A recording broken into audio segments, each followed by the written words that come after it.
wa inna ilayhi raji'un mbokk yi nga xam ne rek yéen a ngi bàyyi xel fi nga xam ne moo di Sénégal instant tey nekk ci levée du corps ki nga xam ne di maître Khoureychi di ko ñaanal yàlla xaare ko aljana yu gën a kawe gis ngeen noonu kii di Juan Branco la ñuy seen noonu bokk ci kaw ki nga xam ne moo di le président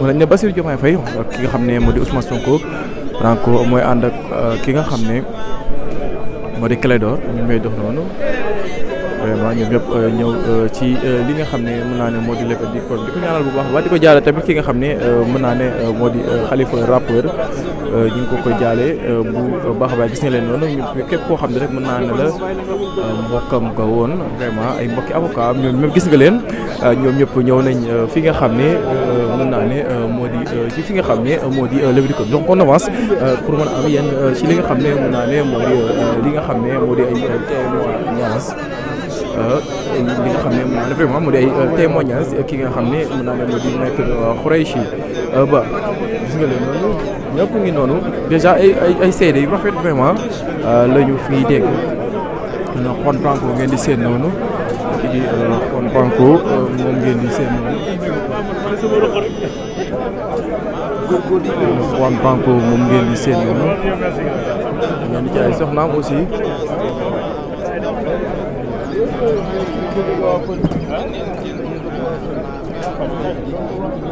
on avance pour avoir li nga xam ne mën naa ne moo di li nga xam ne moo di témoignage vraiment.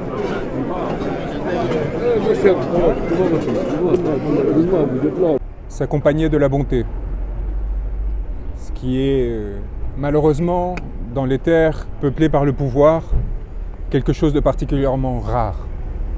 Là où l'obsession est au privilège, Maître Khoureychi cherchait l'honneur, cherchait l'autre, le partage. Et cette simple qualité humaine aurait suffi à en faire un grand homme, un véritable grand homme.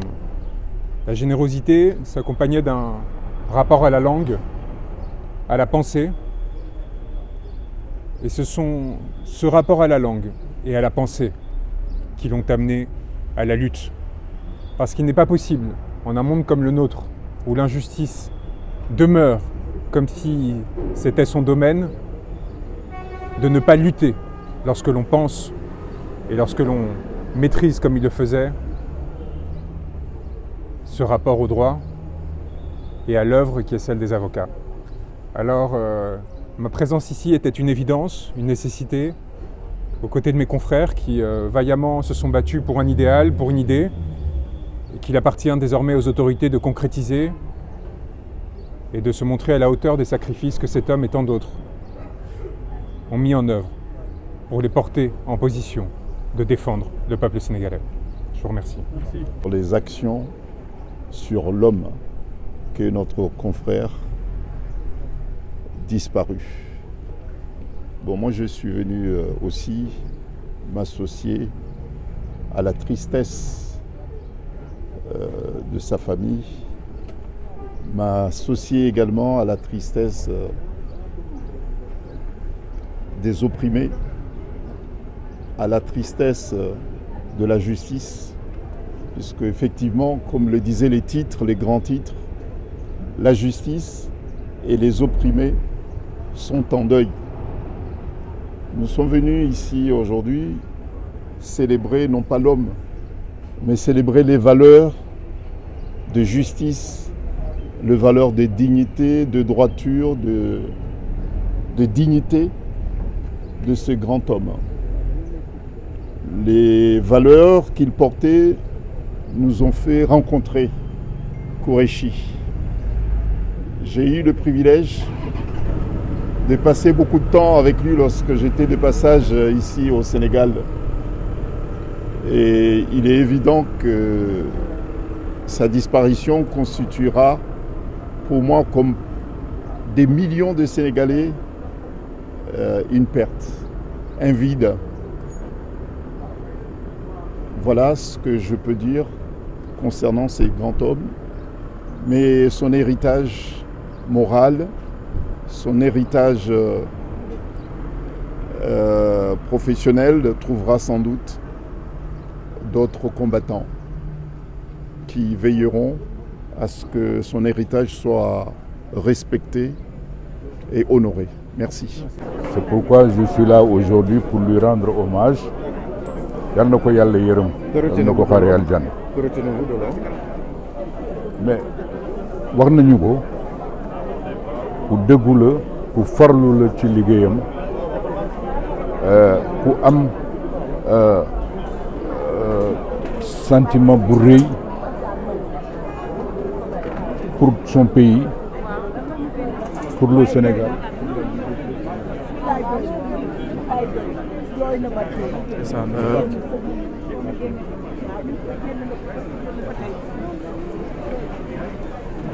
dégg ngeen li nga xam ne moo di témoignage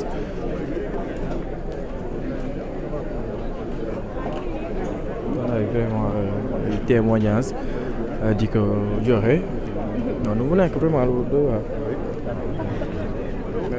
Pour les besoins des confrères et consoeurs, présentez-vous. Oui. Bon, je suis Maître Ousmane Ngom, avocat à la Cour.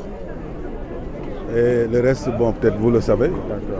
Mais je suis ici surtout en tant qu'avocat et ami de Maître Cheikh Khoureyssi Ba. Nous nous connaissons depuis près de 40 ans. Nous avons fait le même cabinet d'avocats, le cabinet de Maître Abdoulaye Wade. Cheikh Khoureyssi Ba est arrivé au cabinet alors que j'étais son aîné. Je l'ai couvé et nous nous sommes liés d'amitié tout de suite puisque nous partageons le même bureau. Au moment où il devait prêter serment, le 18 mars 1988, Maître Abdoulaye Wade et moi, nous étions en prison à Rebeuss, à la suite des événements de 88, comme vous vous en rappelez ou bien vous ne vous en rappelez pas, puisque vous étiez peut-être un peu trop jeune. Et donc, au moment où il devait prêter serment, il est venu nous voir à Rebeuss et je lui ai dit que Cheikh, quand tu retourneras au cabinet, tu prendras ma robe d'avocat et tu prêteras serment avec cette robe. Et c'est ce qu'il a fait. Et donc, c'est un pacte qui nous a liés, à tel point que mon fils aîné, Cheikh Khoureyssi Ngom, mon fils aîné porte son nom et s'appelle Cheikh Khoureyssi Ngom. Il a aujourd'hui 36 ans. Il est né en 1989. Cheikh était un homme exceptionnel, d'une énorme générosité et qui abhorrait l'injustice. Il était viscéralement opposé à toute forme d'injustice. Et c'est pourquoi il était de tous les combats. De tous les combats. Le dernier combat qu'il a mené contre moi, c'est lorsque on m'a ramené de Kolda, Manu Militari, en 2012. Lorsque je suis arrivé devant le procureur de la République, je l'ai trouvé sur place. Pour vous dire donc que c'est quelqu'un qui était fidèle en amitié et quelqu'un qui était, encore une fois, d'une générosité extraordinaire. Ses enfants, sa famille, son épouse, nous leur présentons nos sincères condoléances, mais nous présentons les condoléances à l'ensemble du Sénégal, parce que c'est le Sénégal qui perd un digne et un grand fils qui a servi sur tous les fronts. Que Dieu l'accueille au paradis Firdaus.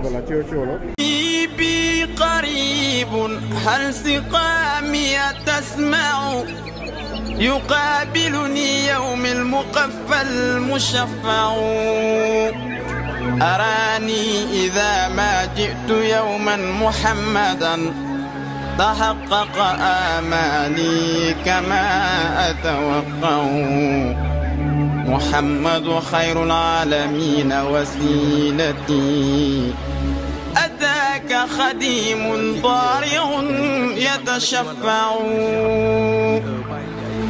لا إله إلا الله لا إله إلا الله لا إله إلا الله محمد رسول الله لا إله إلا الله محمد رسول الله لا إله إلا الله محمد رسول الله أتيت بسنوي ثم أهلي وإلدتي ذراعا وحول الهاشمي نتجمع وخلفي جموع ينتمون لحزبكم يعمهم التشفيع أجمع أكتع أيا نفس أدركت الأماني فهذه مرابع خير الناس والنور يسطع فألقت عصاها واستقرت بها النوى ونلت المنى ما بال عينك تدمع دائما góor kattan bi ngeen doon laaj ñëwaat na di garab goo xamante ni dafay faj néew kattan di faj impuissance sexuelle la di faj li nga xamante ni maanaam góor guy gaaw a daanu di faj li nga xamante ni moom mooy faiblesse sexuelle la di garab goo xamante ni ay gàncax lañ ko defaree mu nekk lu wóor 100% naturel la amul benn effet secondaire góor kattan daal ñëwati na nekk loo xamante ni nag traitement la loo xamante ni da lay faj ba nga wéer la góor kattan waaye nag am na benn sachet bu ndaw a ndaw boo xamante ni spécial boobu la ñuy woowee buuru kër ñi naan soo dawul duma daw boobu moom dafa garaaw dafa mucc ayib boobu moom ñi ko jël xam nañ ko bu baax a baax yaakaar naa kenn dootu ko présenté góor kattan daal la képp ku si bëgg rek na nga woote sur 78 018 17 94 78 018 17 94. waaye nee nañ nag yemuñu foofu dee hémorroïde nag ak li nga xamante ne mooy ndoxam siti nag dañ koy faj ba mu wéer traitement lay doon ñu faj ko ba mu wéer góor kattan daal moo ngi noonu ak góor kattan bii mooy bu baax